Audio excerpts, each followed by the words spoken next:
যেই পুলিশের তত্ত্বাবধানে আমাদের উপর হামলা করা হয়েছে তার বিচার আমরা দাবি করছি।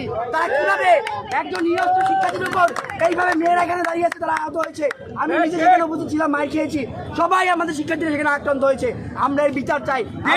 আমরা বলতে পারি যে এখানে পুলিশ, যেই পুলিশ জনগণের বন্ধু হওয়ার কথা ছিল, সেই পুলিশ আর জনগণের বিপরীতে দাঁড়িয়ে তারা বন্দুক তাক করে আমাদের দিকে।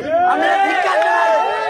এই পুলিশ আমাদের পুলিশ না, এই পুলিশ শুধুমাত্র রক্ষাকারী পুলিশ, এই পুলিশ স্বৈরাচারের পুলিশ। ক্যাম্পাসে নিরাপদে ফিরতে চাই।